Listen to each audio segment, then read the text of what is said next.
My dad said I'd never given this family anything and told me to leave, so I did. A month later, their world collapsed without me, and I didn't lift a finger to save them. My name is Eric. I'm 29, and until last year I thought I understood what family meant. Not the Hallmark card version, but the kind you build your life around, even if it means carrying more than your share of the weight. I've always been the quiet one, the responsible son, the one who sends flowers on birthdays and picks up the slack when nobody else even notices there is slack. But I didn't grow up thinking I'd be the backbone of a family that constantly made me feel like I was disposable. That part happened slowly, almost quietly, like rot under the floorboards you don't see until it all caves in. Growing up, I was the middle child. My older brother Adam was the golden boy, varsity football, charming, always with a crowd around him. My younger sister Mia was the princess from the moment she was born. And me, I was the one who got B+ grades and was told I wasn't living up to my potential. I didn't mind, really. I kept my head down, got a scholarship, moved out, and eventually started my own small IT firm that, by some miracle, took off after 3 grueling years of ramen, 16-hour days, and getting ghosted by every investor I pitched to. The funny thing is, when I was struggling, they were silent. But when the money came in, that's when I became family again. It started small. My dad asked if I could help cover the remainder of Adam's car payments, just until he gets promoted. Then came Mia's private college tuition, only because the financial aid didn't cover enough. My mom needed help with the roof repairs, then the heating system, then the kitchen remodel she always dreamed of. And just like that, I was paying for 3 households and still getting texts like, "Can you Venmo me for the groceries?" At first I didn't mind. I was grateful I could help. I even convinced myself I was building something, a legacy maybe. I figured one day I'd be able to look back and say I made life better for the people I loved. But something about the way they treated it, like it was owed, like I wasn't doing anything special, started eating at me. Last Thanksgiving was the turning point. I hosted, not because I wanted to show off, but because I finally had a home big enough to seat everyone. I had it catered, cleaned, and set up a fire pit in the backyard. Nobody offered to help, not even with dishes. Adam made a toast halfway through, talking about how lucky we are to have each other and how family always comes through, never once mentioning the fact that I paid for the whole thing. Mia brought her new boyfriend and barely looked up from her phone. And my dad? He spent the entire evening talking about how things were tougher in his day and how kids now have it easy. I swallowed it all with a smile, but inside I was already pulling away. Then came the night that unraveled it. It was a random Tuesday, maybe 2 months later. I had just finished a long meeting and came home to a voice message from my dad. His voice was clipped, tired, and sharp in the way only dads know how to be. He said, "All you do is take. You've never given this family anything worth remembering. If you had any pride, you'd stop acting like we owe you something and just leave." It stunned me. For a second, I thought I misheard it, so I played it again. "All you do is take." I didn't yell. I didn't call back. I just stared at the message for a while, then walked over to the window and looked out at the city lights I used to love. Something inside me gave out quietly, like an old hinge snapping under weight. I packed a bag that night and left. No dramatic goodbye, no announcement. I even let my assistant know to pause all outgoing payments tied to family accounts. Just a clean, silent break. 3 days went by, then a week, radio silence. No one called, no one texted. It took them almost a full month to notice. Mia was the first. She called me late one Friday night, her voice shaky. "Eric, hey, I just logged into the school portal, and my tuition didn't go through this month. Did something happen with the account?" I could hear the panic she was trying to smother, that fake casual tone you use when you're trying not to sound desperate. I replied with just one text. Thought I never gave this family anything. No follow-up, no explanation, just that. She didn't respond, but within the hour I had 4 missed calls from my mom, 2 from Adam, and 1 from a number I didn't recognize. The voicemail from my dad was hilarious in a dark way. "Eric, we need to talk. Whatever this little stunt is, it's not funny. Your sister's future is on the line. No apology, just demands, just that same old tone that said, 'You owe us.'" That weekend, I flew to Denver. I'd never been, but I needed somewhere far enough to feel like I'd escaped orbit. I stayed in a small Airbnb overlooking the mountains, slept better than I had in years, and for the first time in a long time, I didn't check my email. I didn't open any messages. I let the world spin without me. And back home, that's where it all started falling apart. Mia's school sent a notice of pending withdrawal due to non-payment. Adam's car, still unpaid, was repossessed. My parents' mortgage payment bounced. And just like that, the foundation they built on my silence cracked wide open. They started reaching out to extended family, telling their version of events. how I cut them off out of nowhere and abandoned my responsibilities. But the thing is, you can't rewrite a story when too many people already know the truth. And a few of my cousins, they knew. They'd seen the pattern for years. I got a message from one of them, Emma, my mom's niece. She said, "I've always admired how patient you are, but I'm glad you finally stopped being their safety net." That message hit harder than I expected because the truth is, I didn't want revenge, I wanted peace. But once you take away the thing they used to control you, once they realize they need you more than you ever needed them, that's when the real unraveling begins. I spent a week in Denver, mostly doing nothing. I'd walk to a little coffee shop near the Airbnb every morning, journal for a bit, then wander around downtown just to remind myself what uninterrupted silence felt like. No buzzing phone, no obligation, no one asking, "Can you just do me one more favor?" It was strange at first, how foreign that calm felt, like I had to unlearn the habit of bracing for someone else's disappointment. By the second week, I'd rented a car and driven out to Boulder. I hiked alone, something I'd always wanted to do but never got around to because every time I planned a trip, someone in the family needed a bailout, a broken AC, a late credit card. Mia once called me from a resort in Cancun, saying she lost her wallet and needed me to wire her emergency cash. That memory popped into my head as I stood at the edge of a cliff trail, wind cutting through my jacket, the entire valley stretched out below me. I laughed out loud, really laughed. It echoed off the rocks. It took 3 full weeks before my mom broke the silence with something more than passive-aggressive voicemails. She emailed me, the subject line, "We need you to come home." No greeting, just a long block of text that started with, "I don't know what's gotten into you," and spiraled into "Your father is furious," then "We've done so much for you," and ended with, "Family doesn't abandon family." I stared at it for a long time. Family doesn't abandon family? Except they did. Every time they made me feel like a debit card with a heartbeat, every birthday they forgot, every time they took money from me without a thank you, every holiday where I sat in the background while Adam gave his speeches and Mia got showered in gifts. They didn't call it abandonment, they called it tradition. I didn't reply. Instead, I forwarded the email to my lawyer, Daniel, who'd helped me set up a trust fund years ago. I told him to start the process of transferring the remaining educational payments to a scholarship program for first-generation college students, the ones who actually needed help, the ones who wouldn't laugh behind my back while draining my bank account. I also asked him to look into who was listed on the deed for the lake house, the one my parents used every summer, paid off in full by me under the false promise that it would be a shared family investment. Turns out my name was still on the paperwork, so I made a decision. That Sunday morning I booked a flight back home, not to reconcile, not to be guilt-tripped, but to collect receipts. I didn't tell anyone I was coming. I landed around noon, picked up a rental, and drove straight to the house, the same house I helped renovate when Dad threatened to sell it unless someone paid to fix the water damage. It looked the same, familiar and fake, like a movie set built to look like home. As I pulled up the driveway, I saw Adam's old pickup parked outside. I figured he moved back in after the repo. I didn't knock. I walked in with the spare key my mom forgot I had. The moment I stepped into the living room, I heard voices.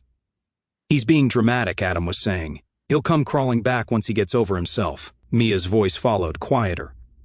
"I just don't get why he's doing this. I mean, it's not that much money to him, is it?" My dad grumbled something I couldn't quite make out. Then, loud and clear, "Eric's always been the weakest, hiding behind his computer, acting like money makes him special." I stood there in the hallway, unseen, as they continued tearing me apart like I wasn't the reason the lights were on. I didn't cry. I didn't storm in. I didn't even feel anger, just confirmation. They never saw me, not really. I backed out quietly and drove to the lake house. I walked through the front door, took one long look at the open-plan kitchen, the wall of family photos that didn't include a single one of me, and started snapping pictures for the real estate listing. By nightfall, my lawyer had everything he needed to initiate the sale. That was Saturday. On Monday, I sent one final message in the family group chat. "You said I never gave this family anything, so I'm finally giving you what you've always acted like you wanted, distance. No more tuition, no more car payments, no more roof repairs. Sell your own memories. I'm out." I left the group chat and blocked them all. I thought that would be the end of it, but what I didn't realize was just how deep the web of dependence had gone and how fast it would unravel once I cut every thread. Because within the week, Mia was facing expulsion, Adam was fired after missing too many shifts trying to figure things out, and my parents, let's just say their bank called with questions about a mortgage they could no longer afford. And me? Well, I was already halfway to the airport for a new trip, this time to Tokyo, first class, no guilt, no strings. But the real kicker? What happened the next time they tried to crawl back? I was somewhere over the Pacific when my phone finally caught up to the chaos I'd left behind.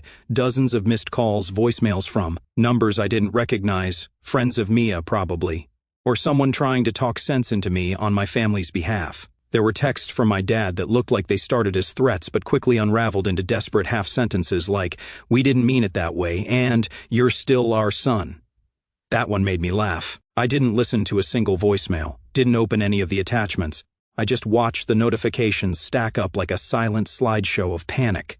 It's funny how people who say you've never given anything suddenly remember exactly how much you gave once it's gone.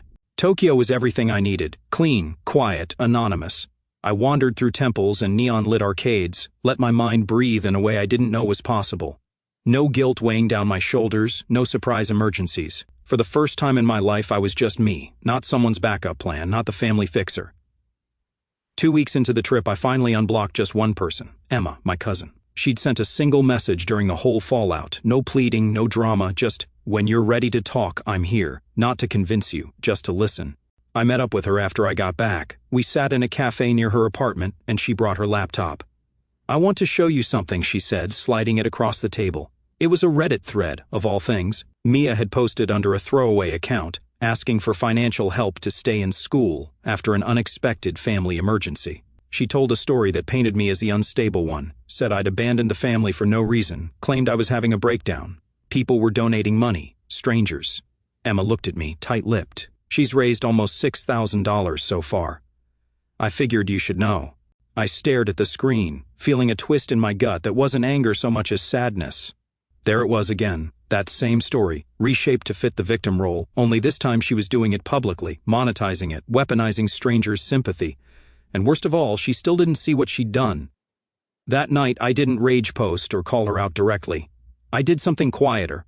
I took screenshots of every payment I'd made toward her education, bank transfers, tuition receipts, even the textbook fund I'd wired during her freshman year.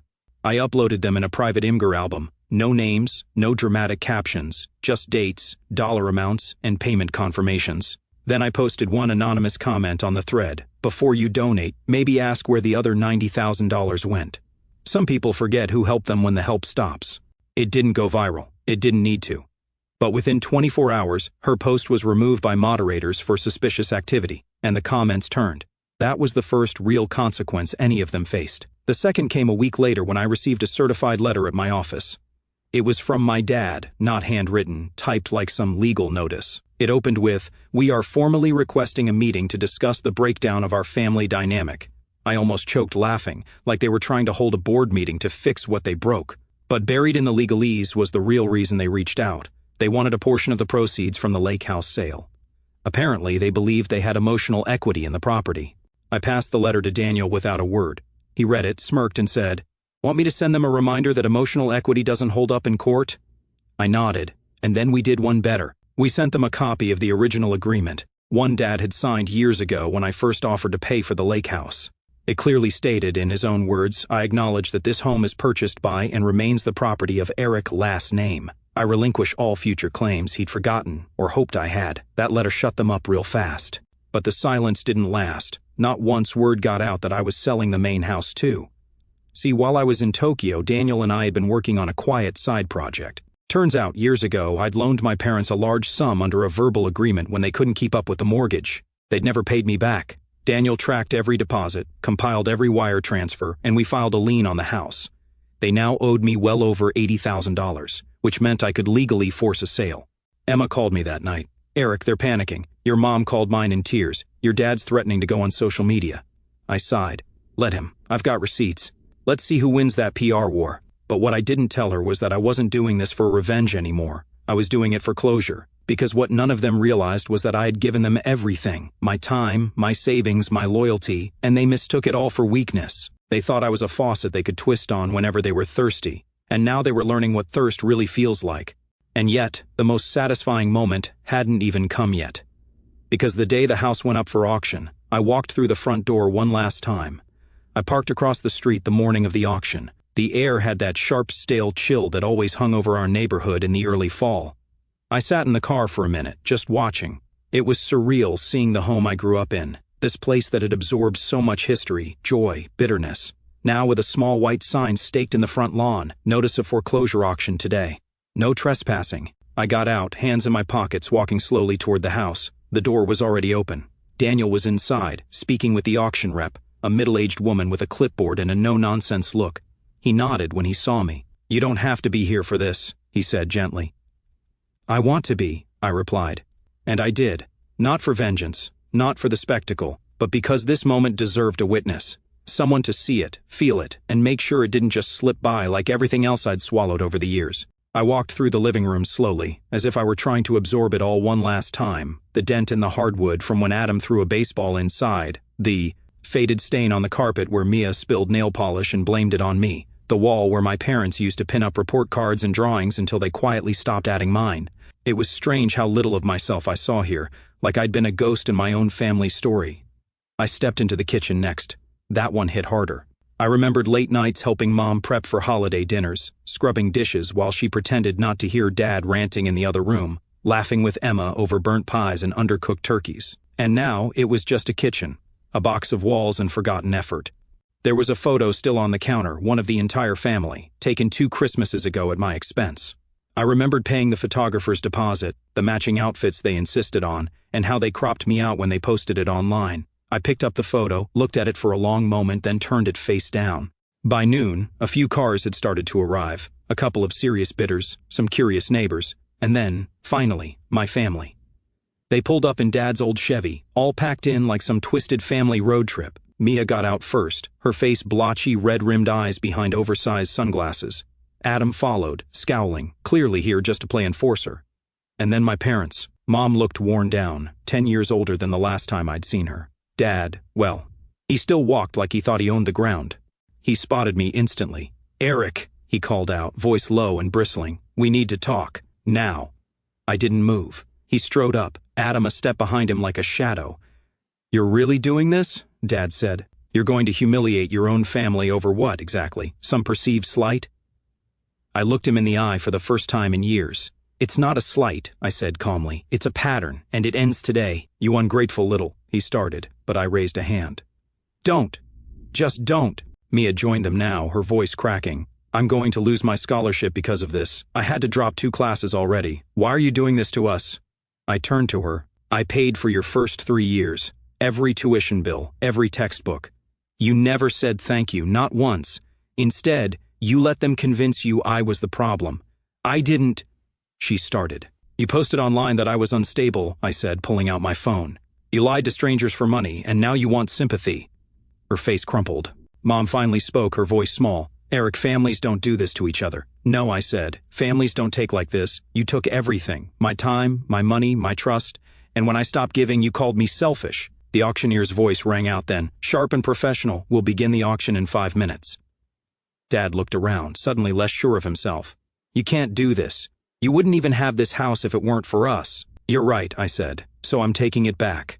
They stood there, rooted to the driveway, helpless for the first time in years, and I walked away. The house sold within the hour to a retired couple from out of town, looking for a place near their grandkids. They paid in full. I signed the paperwork, handed Daniel the keys, and never looked back. 3 weeks later, the moving truck arrived. My parents tried to fight it, claimed they had rights, but the court order was clear. They had 30 days from the date of the sale, no exceptions. They didn't even pack everything, just grabbed what they could and left the rest in piles. Years of clutter, boxes of old trophies, broken appliances, forgotten memories. One of the movers found a journal of mine tucked in a box labeled junk. It was from high school. I flipped through it. Every page was full of goals. Get into college, start a business, buy a house, take care of my family. Funny how none of those dreams ended the way I thought they would. I donated the furniture, trashed the rest. Emma helped me close out the estate. She was the only one who stayed neutral through it all, and the only one I trusted. When it was over, she hugged me for a long time. "You did the right thing," she whispered, "even if it doesn't feel like it yet." And she was right. It didn't feel good. Not in the traditional sense. There was no soaring victory, no final confrontation with slow clapping applause, just silence, a sharp, echoing silence that slowly gave way to peace. I moved shortly after that, bought a loft in a different city, smaller, simpler, but mine. No secret bills, no guilt. The calls eventually stopped.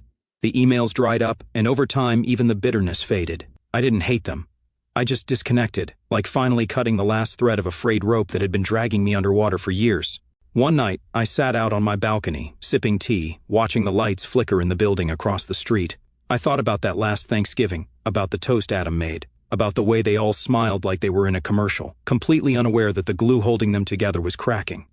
And I realized something: they were never really a family. They were a system that only worked as long as I stayed silent, stayed useful, stayed small. And now they had to learn how to stand without me. I got a message a few months later, an email from Mia. I don't expect a response. I just wanted to say I get it now, and I'm sorry. I read it twice, then once more, and then I archived it, not out of spite, but because I no longer needed closure from them. I already had it from myself, and for the first time in my life, that was enough.